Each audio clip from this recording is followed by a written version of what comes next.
आप महान है, सरस्वती महान है, आप दयालु हैं। आपके चालू निर्बंध को परिणाम होगा याद में जरूरत समय है कि धन्यवाद करते हैं।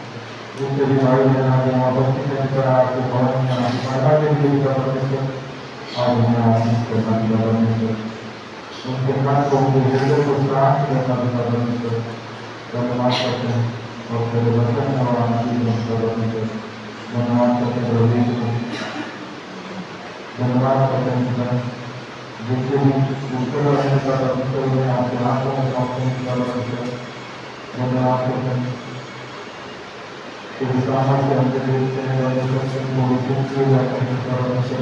करते हैं धन्यवाद करते हैं वचन करना प्रार्थना करना वसूल करना और हमारी मदद हमारी सहायता करना भी धन्यवाद करते हैं धन्यवाद करते हैं पूरी भारत में रास्ते में आ रहे हैं उनकी सुरक्षित बहुत कराना जाए उनकी मदद उनकी सहायता करना भी धन्यवाद करते हैं सारी भवन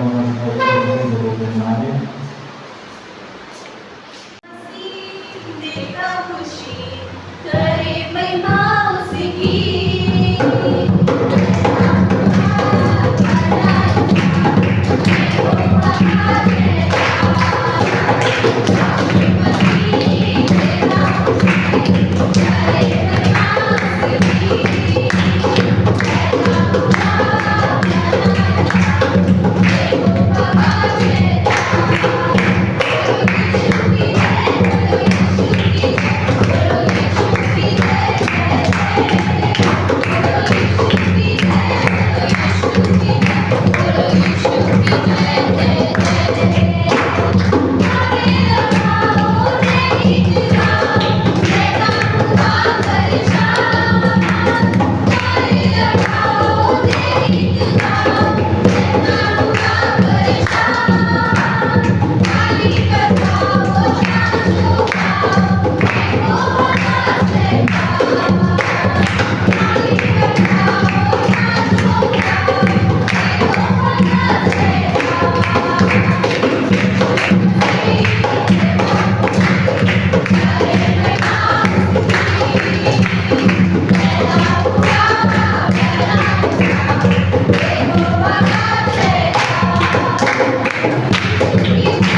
धन्यवाद मेरे पिता परमेश्वर परमेश्वर में धन्यवाद करता हूँ सर तेरी महिमा करते हैं पिता मसीह करने का परमेश्वर धन्यवाद करते हैं तेरी मसीह करें पिता तेरी आराधना करें आपको सुखी शिक्षा और परमेश्वर आपने मन और शक्ति देता परमेश्वर आपको आराधना करें धन्यवाद करते हैं पिता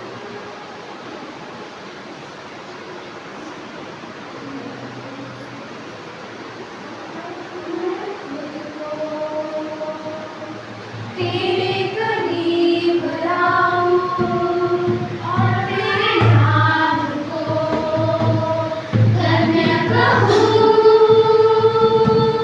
प्रभु मैं तुझको तेरे करीब लाऊं और तेरे नाम को धन्य कहूँ तू ही योग्य है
और पिता परमेश्वर का स्वरूप परम पिता परमेश्वर हमसे कोई नहीं आप सभी का और पिता परमेश्वर सम्मान करते आप हमको मसीहा है पिता परमेश्वर और हमारे बाबू के लिए को बलिदान करता परमेश्वर तब वो सारे और तीसरे दिन की पूजा परमेश्वर धन्यवाद करते हैं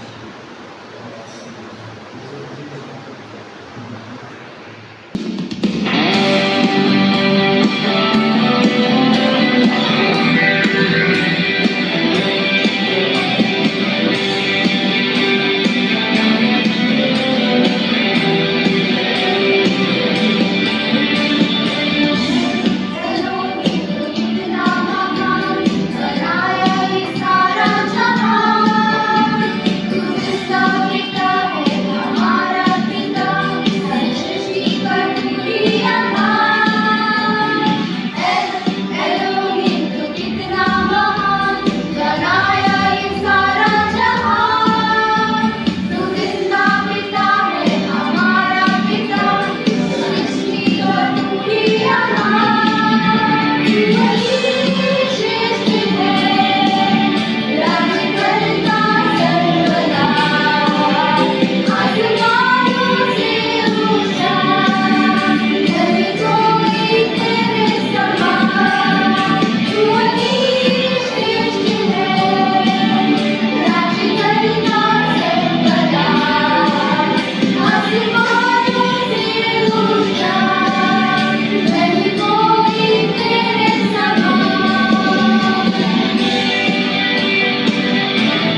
दूसरा कुर्सियाँ अध्याय 9 और उसका 6 और 7 वचन। दूसरा कुर्सियाँ अध्याय 9 6 और 7 वचन। परंतु बात यह है, जो थोड़ा बोता है वह थोड़ा काटेगा भी, और जो बहुत बोता है वह बहुत काटेगा। हर एक जन जैसा मन में ठाने वैसा ही दान करे, न कुड़ के और न दबाव से, क्योंकि परमेश्वर हर्ष से देने वाले से प्रेम करता है।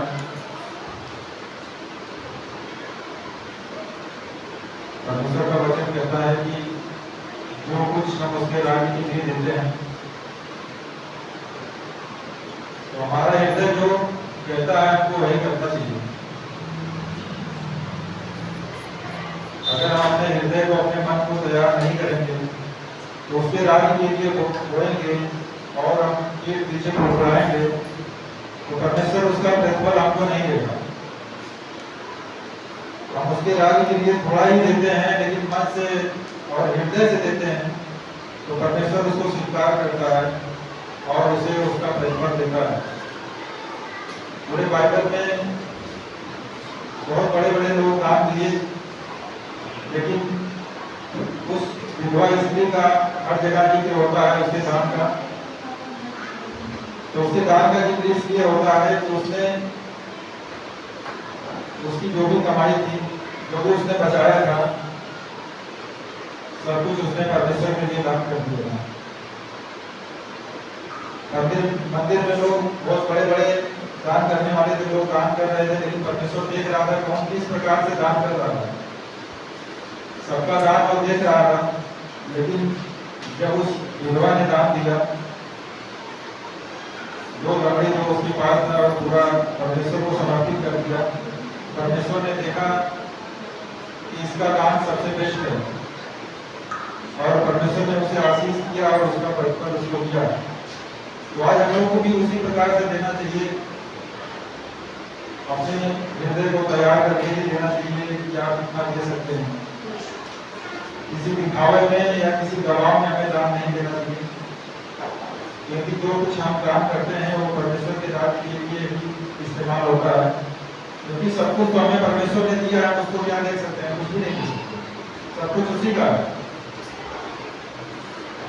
लेकिन हम लोग जो उसके भवन में उसकी महिमा करते हैं, जो भी उपकरण यूज करते हैं उसकी महिमा के लिए, जो हम दान दशमान देते हैं, उसी से ही ये सारी व्यवस्थाएं होती हैं। तो आप सभी लोग अपने मन को, अपने हृदय को तैयार करके परमेश्वर की बात के लिए बोलें। आइए हम सब प्रार्थना करते हैं। पिता परमेश्वर, धन्यवाद करते हैं आपके चरणों में आते हैं पिता,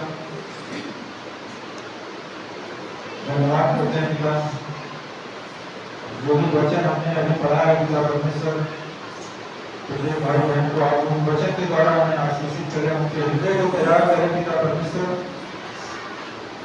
ताकि वो आपके राज्य के लिए पिता उत्तम से उत्तम भेंट समर्पित कर सकें पिता। आप उनके हृदय को तैयार करें पिता परमेश्वर।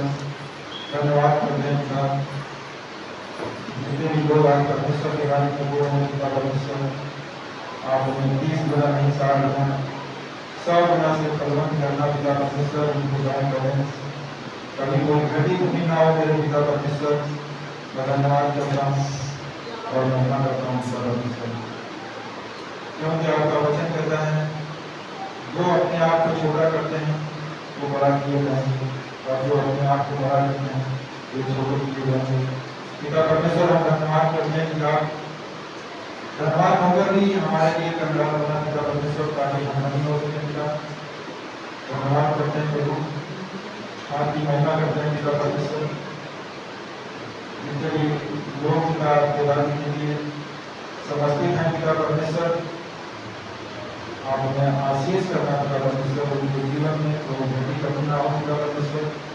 धन्यवाद करते हैं क्योंकि आपका वचन कहता है भेंट मनुष्य का मार्ग होती है और उन्हें ऊंचाइयों तक ले जाती है पिता परमेश्वर। धन्यवाद करते हैं और धन्यवाद करते हैं पिता परमेश्वर। सारी गौरव आपको देते हैं, यीशु मसीह नाम से मांगते हैं आमीन।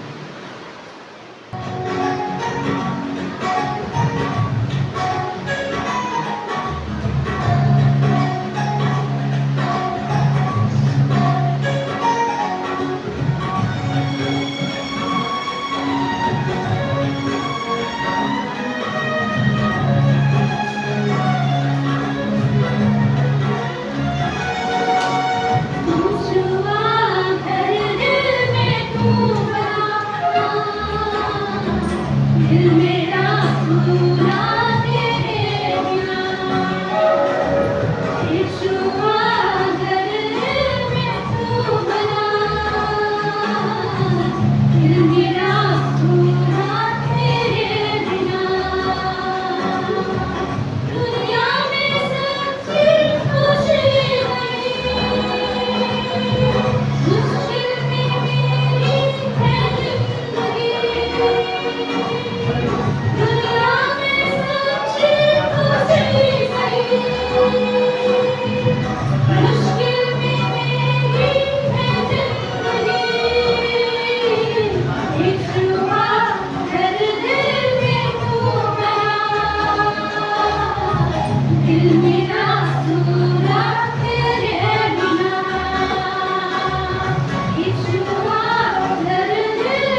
वचन पढ़ेंगे 25 से 27।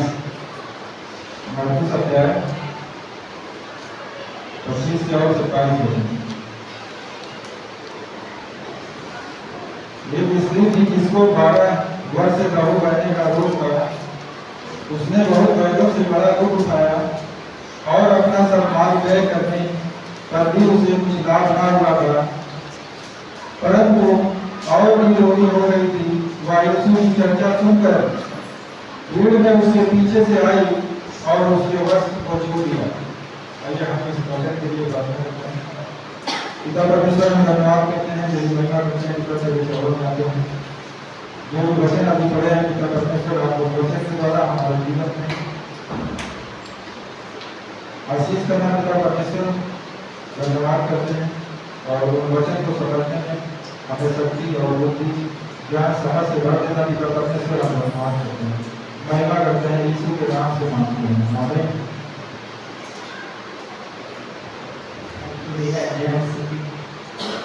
आप सभी लोगों को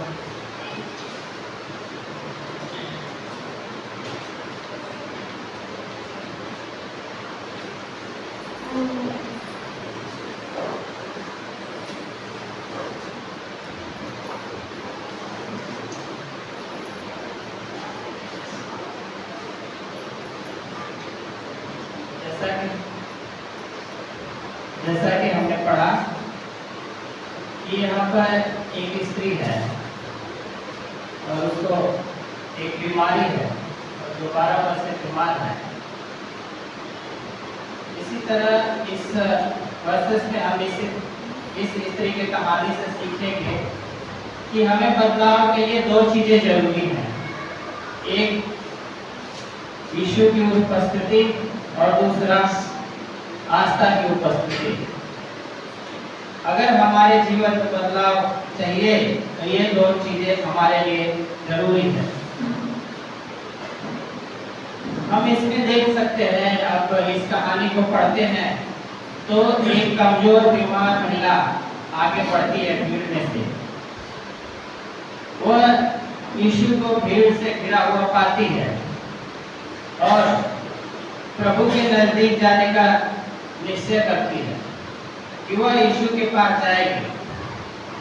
और सुसमाचार हमें बताता है कि उसे 12 साल का रोग तक 12 साल से रोग था और हर किसी व्यक्ति की तरह वह भी चाहती थी कि वह सही हो जाए। वह भी एक खुशहाल जीवन जीना चाहती थी जिसका अंत सुखद हो, अच्छा हो, लेकिन वह हमेशा निराश रही। जैसे कि हम में से बहुत से लोग हैं जो चाहते हैं वो कर नहीं पाते, जो जीवन में पाना चाहते हैं वो पा नहीं पाते, जितना पैसे कमाना चाहते हैं उतना कमा नहीं पाते। इसी तरह हमारी भी कहानी इस स्त्री की तरह कहानी की तरह है जो लगातार वर्ष बीतते जा रहे हैं और हमारी भी स्थिति उसी तरह बनी है। और यह सिलसिला हमारे जीवन में चलता रहता है और हमारी कहानी इस महिला की कहानी की तरह एक दुख के प्रवाह के समान चलती रहती है जिसके कोई रोक नहीं पा रहा, जिसका अंत नहीं है। अगर हम इस कहानी को पढ़ते हैं, आप सुसमाचार के 3 पुस्तकों में आप देख सकते हैं। इसको मरकुस में देख सकते हैं, मत्ती में देख सकते हैं और लूका में भी देख सकते हैं। वहां पर यह बताया गया कि किस तरह से जो एक महिला रक्तस्राव से पीड़ित है और उसे यह जो दुख की घटना है वह काफी दिनों से परेशान कर रही है। जो जीवन उत्पन्न करने वाले होना चाहिए उसी के लिए खुद ही मृत्यु का कारण बनती जा रही है। अब इस कहानी को जब हम पढ़ते हैं या हम अपने जीवन में महिलाएं इसको समझती हैं कि किस तरह से एक जीवन को लाने के लिए यह आवश्यक होता है। एक नए व्यक्ति के या बच्चा पैदा होने के लिए यह जरूरी होता है, लेकिन क्या यही प्रक्रिया किस तरह उस स्त्री खुद के खुद उस स्त्री के लिए मृत्यु का कारण बनती जा रही है। और सुसमाचार में हम पढ़ते हैं, यहाँ पे लिखा गया कि जहाँ जीवन फूटना चाहिए वहाँ केवल मृत्यु थी, और यह स्त्री निरंतर मृत्यु की ओर बढ़ती जा रही है। और उसे लगातार, और यह घटना उस स्त्री को याद दिला रहा है कि वह मृत्यु की ओर लगातार बढ़ रही है। और इसको अगर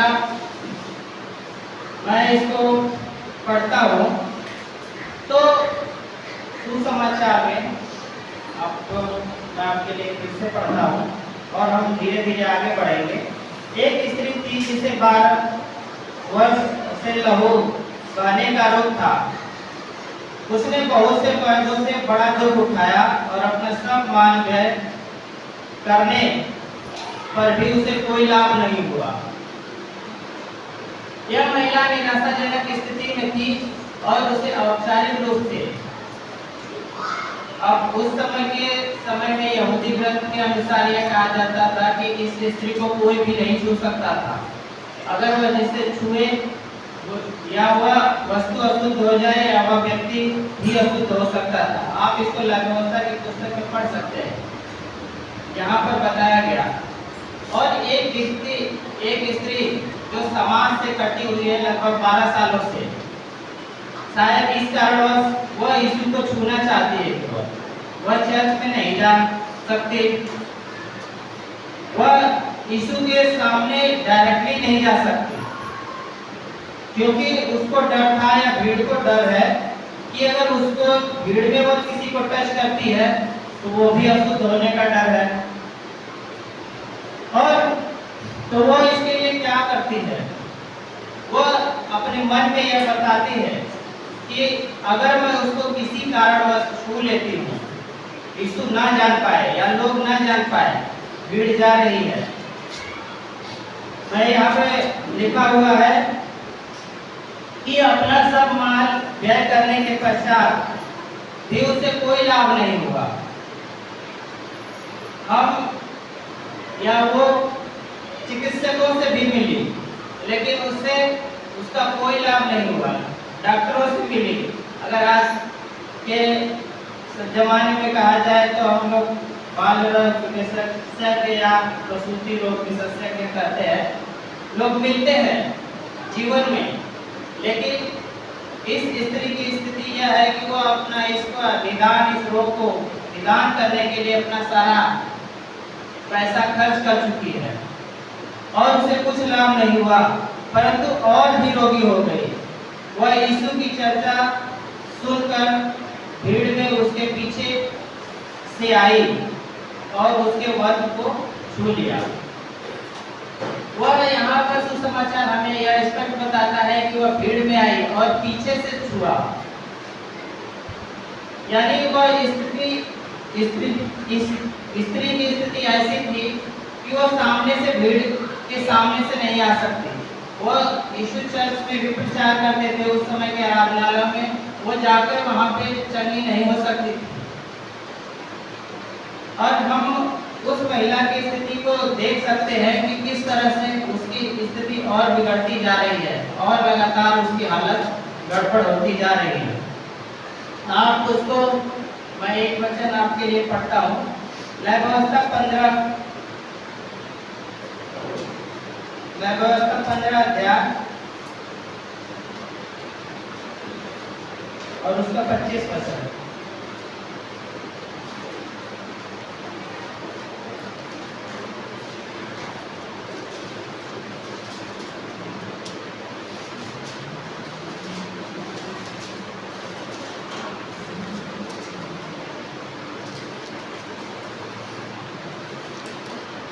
फिर यदि किसी स्त्री के अपने मासिक धर्म के नियुक्त समय से अधिक दिन तक रुधिर बहता रहे या उस नियुक्त समय से अधिक समय तक ऋतुमती रहे, तो वह, जब तक वह ऐसी दशा में रहे तब तक वह अशुद्ध ठहरी रहे। यह स्त्री 12 वर्ष से, पिछले 12 वर्ष से अशुद्ध है, जहाँ तक यहूदी धर्म का ग्रंथ बताता है या यहूदी लोग ऐसा मानते थे उस समय। और उसके लिए आराधनालय में जाना, किसी से मिलना, किसी के साथ रहना बहुत ही मुश्किल था। उस स्त्री की दशा को आप देख सकते हैं कि वह किस तरह से पीड़ित रही। यह महिला को मृत्यु ने पीछा कर रखा है पिछले 12 सालों से, और कुछ बंधन जो हैं जो उसके छिपाए छिप नहीं रहे हैं, लेकिन वह यीशु की चर्चा सुन के उसके पास आती है। यहाँ पे लिखा है 27 वचन में, वह यीशु की चर्चा सुनकर भीड़ में उससे के पीछे से आई और उसके वस्त्र को छू लिया, क्योंकि वह कहती थी, यदि मैं उसके वस्त्र को छू लूं तो चंगी हो जाऊंगी। उसका विश्वास था कि वह अगर यीशु को छू लेती है तो उसकी बीमारी चंगी हो सकती है। वह रेगुलर आने वाली महिला नहीं है, जहाँ पर इस बातों से लगता है कि उसको जानकारी कहीं से मिलता है। वो यीशु कोई वैद्य नहीं है जो उसका इलाज कर सकता है, जिस तरह से अपना पैसा खर्च कर डाली डॉक्टरों के पास, लेकिन वह किसी तरह से यीशु के बारे में सुना है कि वह लोगों को आंखें देता है, लंगड़ों को चलाता है, बीमारों को, कोढ़ियों को शुद्ध करता है। किसी वजह से उसको जानकारी पहुंचती है, लेकिन वह महिला सामने से नहीं जा सकती, तो उसने सोचा कि क्यों न हम उसको पीछे से ही भीड़ में घुस के छू लेते हैं। और उसके लिए 2 चीजें जरूरी थी कि वह यीशु पर विश्वास करे और उसकी आस्था। जब वे यीशु ये घटना घटित होती है तो यीशु खुद कहते हैं किसी ने छुआ, तब पतरस और बाकी चेले कहते हैं कि इतनी भीड़ है, हम कैसे पता लगाएंगे किसने छुआ। जो लोग यीशु के साथ है, यीशु कहते हैं कि कुछ हुआ है, मेरे हाथ से सामर्थ निकली है और किसी ने छुआ है। चेले बोल रहे हैं कि इतने सारे लोग हैं, हम किससे कैसे पता लगाएं कि ये कौन है जिसने आपको छुआ है। आप देख रहे हैं पूरी भीड़ की भीड़ है आपके पीछे आ रही है, आप बोल रहे हैं कि कौन छुआ इतनी ज्यादा भीड़ में। लेकिन हम देखते हैं कि वह यीशु के पास विश्वास के साथ आई हुई है। इस महिला के अलावा किसी को नहीं देखा यीशु ने, क्योंकि इसके पास एक अलग चीज थी जो था उसका विश्वास। यीशु के साथ भीड़ तो चल रही थी, धक्की मुक्की के साथ यीशु के साथ बने हैं, लेकिन उन सारे लोगों में विश्वास की कमी थी। और ये महिला के पास ऐसा विश्वास था, लोग यीशु से बात कर रहे होंगे, चलते होंगे, उस समय के पॉपुलर लोगों में से एक थे यीशु, क्योंकि वहां तक कि रोम की साम्राज्य की सेना भी उनको ढूंढती रही और यहूदी लोग भी ढूंढते रहे कि वो किस तरह से मौका मिले और उनको पकड़वा दे। तो आप समझ सकते हैं कि यीशु के साथ किस तरह की भीड़ थी और किस तरह से लोग उनके पास या वो उनको जानते थे। वही स्त्री पीटर या पतरस या जॉन या यूहन्ना के पास नहीं आई प्रार्थना कराने के लिए, उसको केवल एक ही बंदा चाहिए, वो है यीशु। उसी तरह जब हम भी आते हैं, हम जब चर्च में आते हैं तो हमें सिस्टर ने क्या पहन रखा है, भाई ने क्या पहन रखा है, भैया कैसे दिखते हैं, इस तरह का काम नहीं करना चाहिए। जिस तरह से ये स्त्री का केवल नजर केवल यीशु के पास है, ना पतरस है, यूहन्ना है, लूका है, सारे 11 चेले हैं, वो किसी के पास जा सकती थी, किसी के वस्त्र छू सकती थी, किसी से प्रार्थना के लिए कर सकती थी, लेकिन हमारा विश्वास इसी तरह होना चाहिए कि केवल यीशु पर हमारी नजर टिकी हो, तभी हमारा बदलाव, हमारे जीवन में बदलाव हो सकता है। अगर ऐसा नहीं है कि हमें अपने विचारों को बदलने की जरूरत है। हम किस मंशा से अपने चर्च में आते हैं और किस तरह से हमारा प्रार्थनाओं में ध्यान रखता है, ये हमारे लिए जरूरी हो जाता है। इसलिए प्रभु के घर में हम कैसे आए, यीशु से कम किसी भी चीजों से संतुष्ट ना हो। किसी प्रेरित को छूना, किसी पतरस को छूना, यूहन्ना को छूना हमें नहीं है। हमें यीशु की बातों को छूना है, यीशु को छूना है और यीशु के बारे में जानना है। विश्राम वह विश्वास के साथ आई थी और भीड़ ने कुछ होने की उम्मीद में दबाव डाला, धक्का मुक्की की। उसने ऐसा नहीं किया। वह कुछ होने के लिए आई थी, वह परिवर्तन के लिए आई थी। वह 12 सालों से लोगों के पास जा रही थी। हो सकता है अपने लोगों के पास सलाह के लिए गया हो सकता है बहुत से वैद्यों के पास पहुंचा हो, बहुत से सलाहकारों के पास पहुंचा हो जो उनको कुछ टिप्स दिया करते हो। लेकिन वह थक हार के अपना सारा माल व्यय करने के बाद वह यीशु के साथ एक आशा लेकर आई है। ये वह यीशु के पास एक विश्वास के साथ आई है कि वह छू ले, वो उसके कपड़े को ही छू ले। यीशु से बात करने को ना मिले, यीशु से प्रार्थना करवाने का ना मौका मिले, यीशु के साथ हम बात नहीं कर पाए, लेकिन वो इस विश्वास के साथ आए कि उसको मुझे एक छोटा सा उसका कपड़ा ही छूने को मिल जाए जिससे मैं चंगे हो जाऊं। क्योंकि उसे विश्वास था कि इस व्यक्ति ने बहुत सारे लोगों को चंगा किया है। बहुत लोगों की लड़की को अगर आप इसमें देखते हैं तो एक वृद्ध लड़की को भी यहाँ पर चंगा करते हैं प्रभु। वो एक विश्वासी नहीं थी। जहाँ तक अगर आप इस सुसमाचार को पढ़ते हैं तो ऐसा लगता है उसकी बातों से, सुसमाचार जिस तरह से हमें बताता है कि वो उसकी चर्चा सुन के आई थी, उससे पहले कभी नहीं मिला उस स्त्री ने, यीशु से कभी उसकी मुलाकात नहीं हुई। ऐसा हमें इसके वचन से पता चलता है, क्योंकि वह कहती थी यदि मैं उसके वस्त्र को छू लूंगी तो चंगी हो जाऊंगी। और उसका वचन 29 में कहता है तुरंत उसका लहू बहना बंद हो गया और उसने अपने देह में जान लिया कि मैं उस बीमारी से अच्छी हो गई। ये शक्ति का प्रभाव, जब वो परमेश्वर के कपड़ों को छूती है तो उसमें से उस शक्ति का प्रभाव होता है जो उसको मृत्यु की ओर ले जा रहा था। अचानक से उसके शरीर में परिवर्तन हमें दिखाई देता है। जैसा सुसमाचार बताता है कि उसने खुद महसूस किया कि कुछ न कुछ हुआ है या मैं अपने रोगों से सही हो गई हूँ। और उसका लहू बहना बंद हो गया और उसने अपने देह में जान लिया।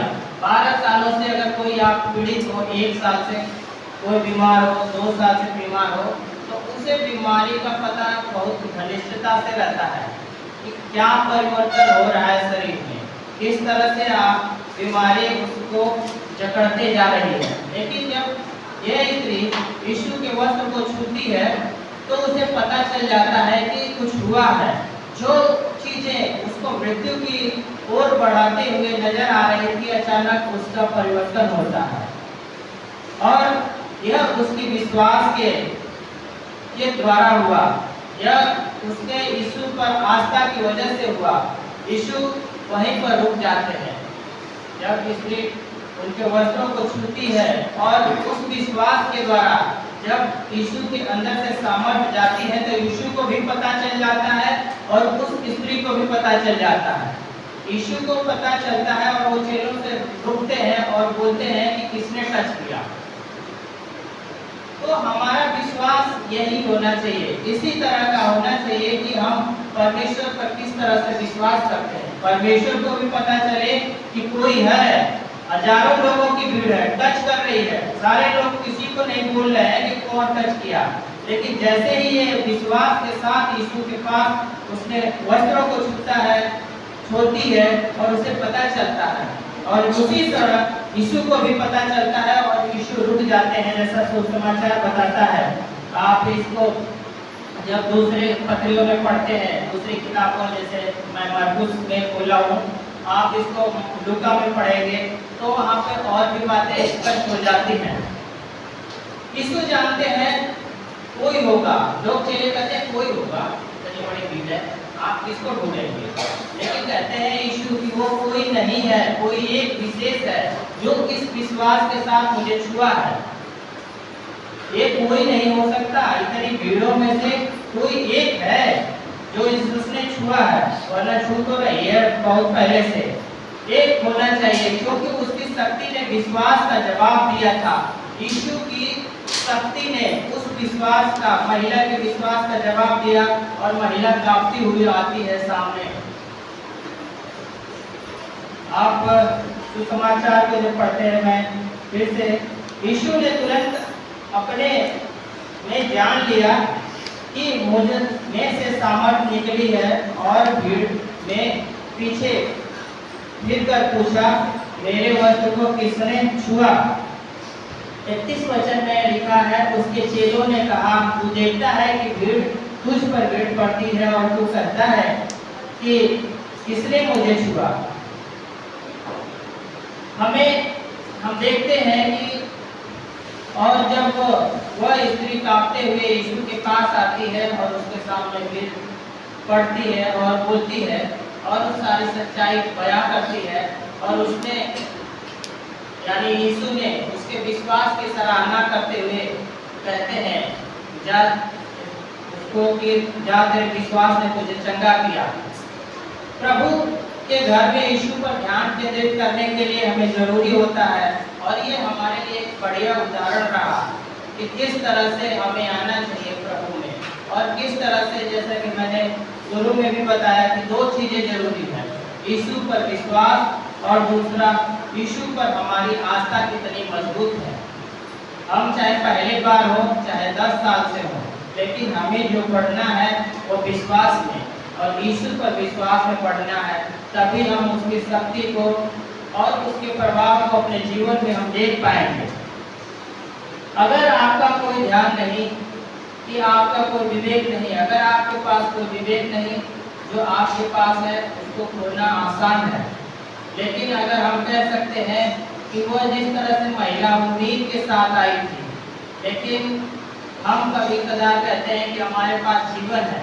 बाइबल यूहन्ना 10 और 10 में बोलता है कि वह आया जीवन देने के लिए और बहुतायत का जीवन देने के लिए। आप हमसे बोल सकते हैं कि मेरे पास बढ़िया जीवन है, क्या जरूरत है प्रभु में आने की? अब बहुत सारे लोग ऐसे बोलते हैं, या कुछ अच्छे हम में से भी होंगे, जब सब कुछ सही रहता है थोड़ा सा आना ढीला कर देते हैं, कहते हैं क्या जरूरत है, इस बात में तो अगली बार ही सकते हैं। तो वहाँ पे कहता है कि आप बाइबल यूहन्ना 10 और 10 में वह आया जीवन देने के लिए। आपके पास हो सकता है कि बेहतर जीवन हो, लेकिन परमेश्वर कहता है कि उसके पास और भी उससे भी बेहतर जीवन है जो आपको दे सकता है। लोग कहते हैं, भीड़ कह सकती थी मैंने उसको देखा, हम लोग कह सकते हैं कि मैंने उसको छुआ। बहुत सारे लोग टच किए भीड़ में, और कहते हैं हमने महसूस किया। स्त्री भी महसूस कर सकती होगी अपने घर में बैठ के, लेकिन ऐसा नहीं कर सकते। उसने उस स्त्री को छू कर और उसने जान लिया कि अनुभव कि उसको ऐसा लगा कि मेरे शरीर से कुछ परिवर्तन आया है। लेकिन ऐसी चीजें हैं जो यीशु ने हमें विश्वास में आगे बढ़ाती है। हम अनुभव कर पाते हैं कि हमें हमारे जीवन में परिवर्तन हो रहा है एक्चुअली या नहीं हो रहा है। हम विश्वास में उन्हें नहीं छुआ, यही कारण है कि प्रभु के घर में आना इतनी शक्तिशाली और इतना महत्वपूर्ण है। किस तरह से हमें प्रभु में आना चाहिए, हम इस उदाहरण के माध्यम से देख सकते हैं कि किस तरह से हमें परमेश्वर में आना चाहिए। और हमारे लिए महत्वपूर्ण है कि हम परमेश्वर पर भरोसा करें और उसकी बातों को माना करें। अब कुछ लोगों के लिए सिर्फ आराधना, गीत गाना, दूसरों के लिए आराधना, यीशु को छूना है। लेकिन यह स्त्री किस बातों के लिए आई है? पूरे विश्वास के साथ। हम देखते हैं आगे के वचनों में, उसने उसे देखने के लिए तब उसने उसे देखने के लिए यह काम किया, चारों ओर दृष्टि की। यीशु यहाँ पर 32 वचन में कहते हैं कि वह मुड़ के देखने लगता है कि ऐसा कौन है जो मुझे छुआ। और जवाब में पाते हैं फिर स्त्री, इसके 33 वचन में लिखा है, तब वह यह जानकर कि मेरी कैसी भलाई हुई है, डरती और कांपती हुई आई और उसके पांव पर गिरकर उसे सब हाल सच सच बोल दिया। वहाँ पर आप देख सकते हैं अगर इसका कि किस तरह से अगले सुसमाचार में कि किस तरह से वहाँ पे डरना इस स्त्री के लिए काफी था, क्योंकि उस समय इसको बहिष्कृत समाज से कर दिया गया था। यहूदी लोगों के व्यवस्था के अनुसार ऐसी स्त्रियों को बीच में नहीं आने की अनुमति थी, न वह कहाँ किसी कांग्रेगेशंस में जा सकती थी, न किसी सभा में उपस्थित हो सकती थी। इसीलिए वो डरते हुए आती है और यीशु से सब कुछ बताती है जो उसके जीवन में घटा है। और इसी तरह हमें भी अपने जीवन में परमेश्वर के वचन को, परमेश्वर को महत्व देना चाहिए और उसके पास हमें विश्वास के साथ आने की जरूरत है। यहाँ पर नीति वचन हमें इस प्रकार कहता है, जो शिक्षा को मानता है वह जीवन के मार्ग पर है, जो ताड़ना को अस्वीकार करता है वह भटक जाता है। इसी तरह हमें शिक्षाओं को, हमें इन बातों से सीखने की जरूरत है।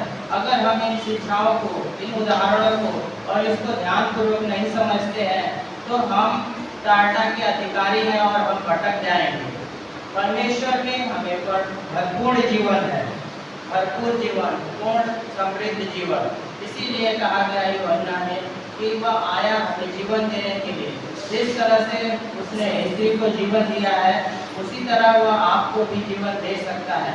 बस आपके को जरूरत है उस विश्वास के साथ आने की, उस विश्वास के साथ प्रार्थना करने की, उस विश्वास के साथ उससे प्रार्थना में बात करने की, जिस विश्वास के लिए, जिस विश्वास के साथ यह स्त्री आई थी।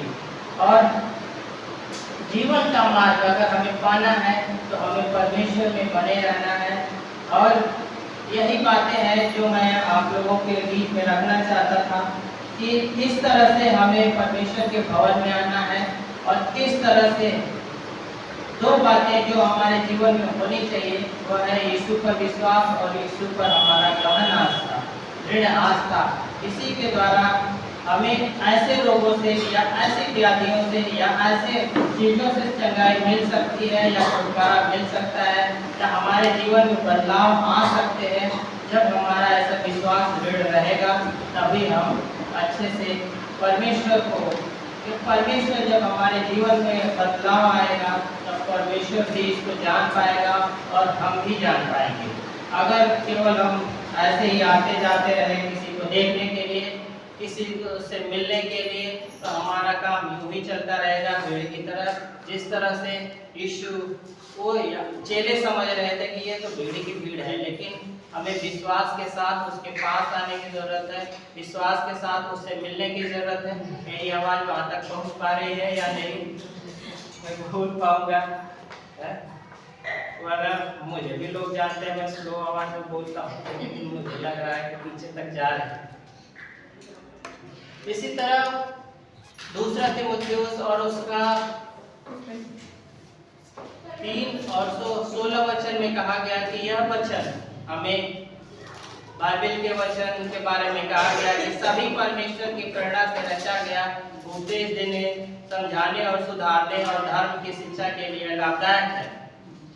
शास्त्र हमारी त्रुटियों को उजागर करता है, हमारी चीजों को बताता है, हमारी गलतियों को बताता है, लेकिन इसका यह मतलब नहीं है कि यह हमारा उद्धार करता है।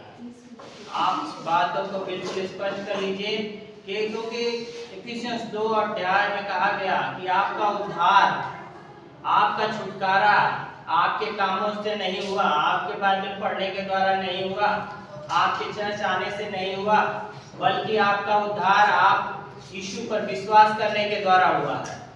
जिस तरह से यीशु पर यह स्त्री विश्वास करती है, हमें उसी तरह विश्वास करना जरूरी है।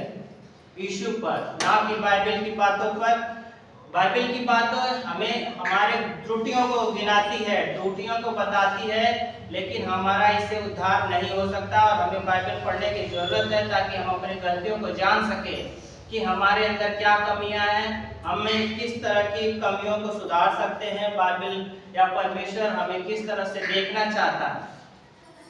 लेकिन आप देख सकते हैं, मैं एक वचन और आगे पढ़ता हूँ, जहाँ पर 34 वचन में लगते हैं कि पुत्री तेरे विश्वास ने तुझे चंगा किया और कुशल से जा और अपने इस बीमारी से बची रह।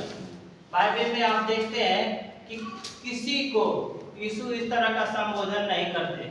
यहाँ पर बोलते हैं कि पुत्री, किस तरह से परमेश्वर ने यहाँ पर कोमलता दिखाई उस स्त्री के विषय में जिसे समाज ने 12 सालों से अलग रखा, उसको मंदिर पे जाने नहीं दिया, और उस स्त्री को यीशु ने पुत्री कह के, किसी को आप बाइबल में पढ़ सकते हैं जो इस तरह से एक विनम्रता पूर्वक संबोधन नहीं करते हैं, जो इस स्त्री के लिए, क्योंकि इसके लिए जरूरी था कि अगर मान लीजिए यीशु चंगा भी कर देते तो समाज में हो सकता था कि इसको फिर से बहिष्कृत सामना करना पड़ता, फिर से कि अरे ये भाई स्त्री चंगी हुई कि नहीं हुई क्या पता। लेकिन वहां पर यीशु इस स्त्री को संबोधित करते वे ये जताना चाहते हैं कि आज से ये हमारे राज्य में है, इसको कोई ऐसा ना कहे या बहिष्कृत ना करे, जिस तरह से उसकी धर्म ग्रंथ बताता था कि अगर आप हैं, जब तक ये रोग रहेगा आप तब तक आप उसके पूरे लिस्ट को, जब मैंने लय व्यवस्था 5वें अध्याय शायद जो अभी मैं बताया था कि लय व्यवस्था, जब उसमें आप पूरा पढ़ते हैं तब आपको पता चलता है कि कितने दिनों तक आपको, वो जब तक बीमारी रहती थी तब तक आपको उसका सामना, यानी उनसे बहिष्कृत का सामना करना पड़ सकता था।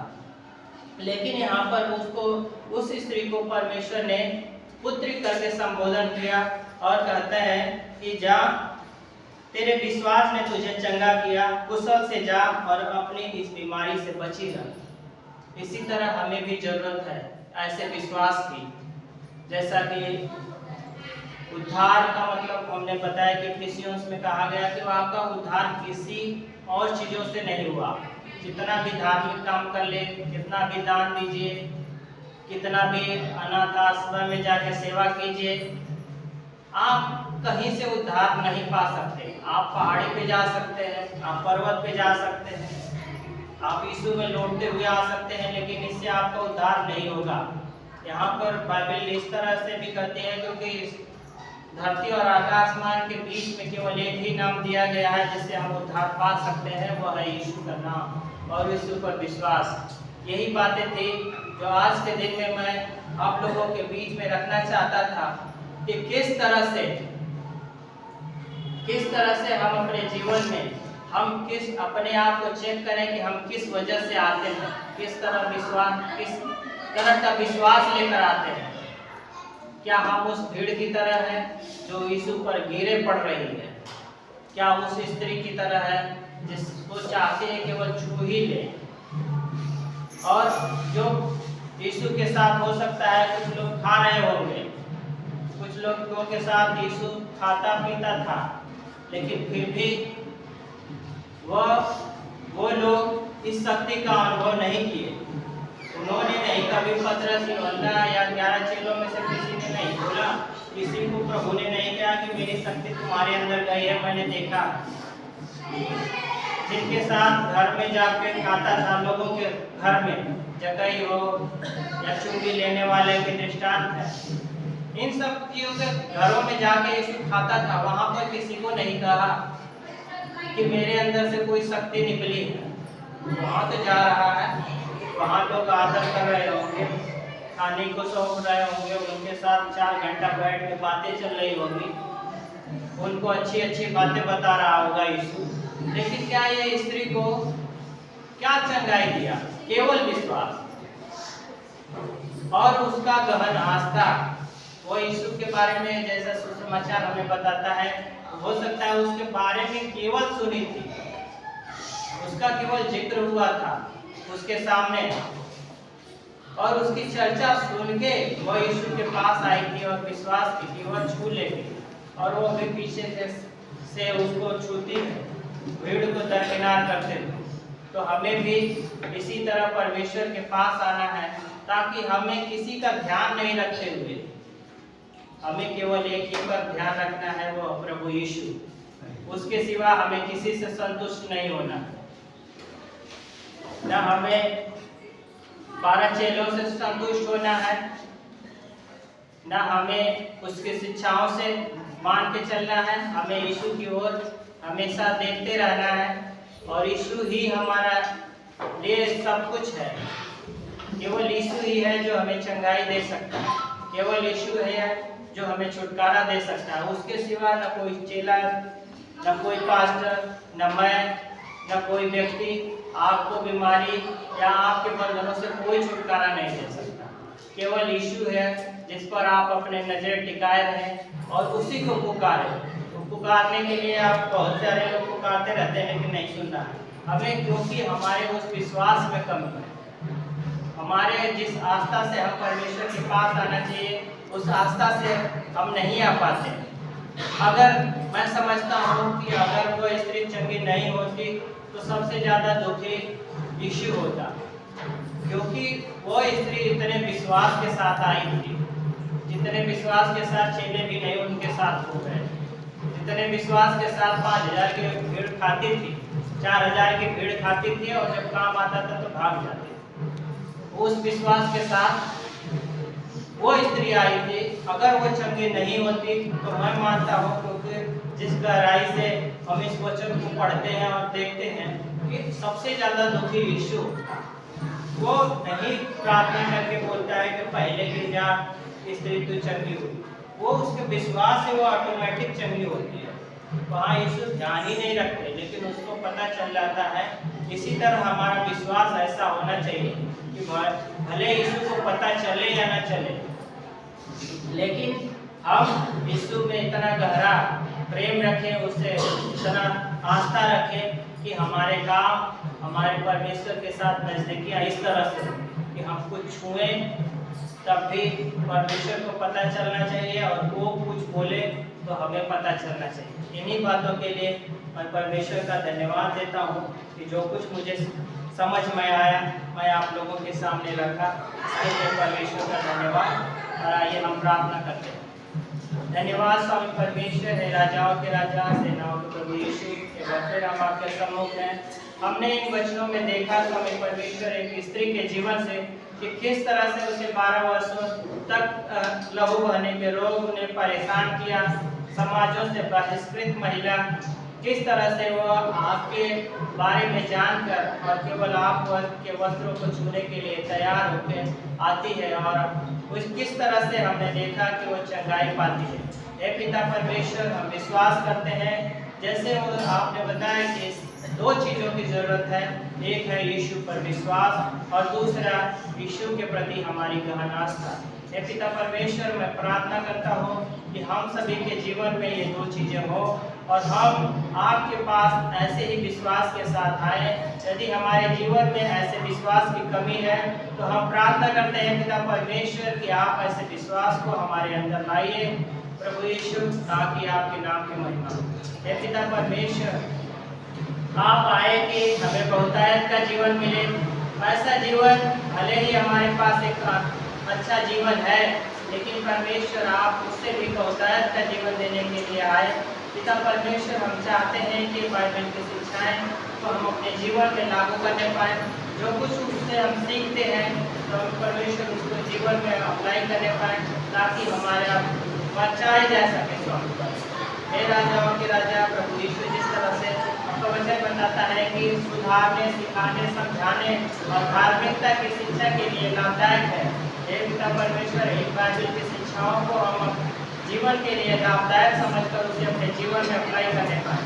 इसके लिए हम आपका धन्यवाद देते हैं, इन अद्भुत वचनों के लिए जो बाइबल में संग्रहित है। इसके लिए हम आपका धन्यवाद देते हैं और मानते हैं प्रभु यीशु मसीह के मीठे और पवित्र नाम में, आमीन। यीशु पर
धन्यवाद स्वामी परमेश्वर इस समय के लिए। स्वामी परमेश्वर आज जितने आपने अभी तक हम लोगों को संभाला है उसके लिए हम आपका धन्यवाद देते हैं। प्रभु आज के दिन में यदि कोई बीमार है स्वामी परमेश्वर या किसी भी तरीकों से फिजिकली या मेंटली तकलीफों में है स्वामी परमेश्वर, तो हम उसके लिए प्रार्थना करते हैं कि आप उनके साथ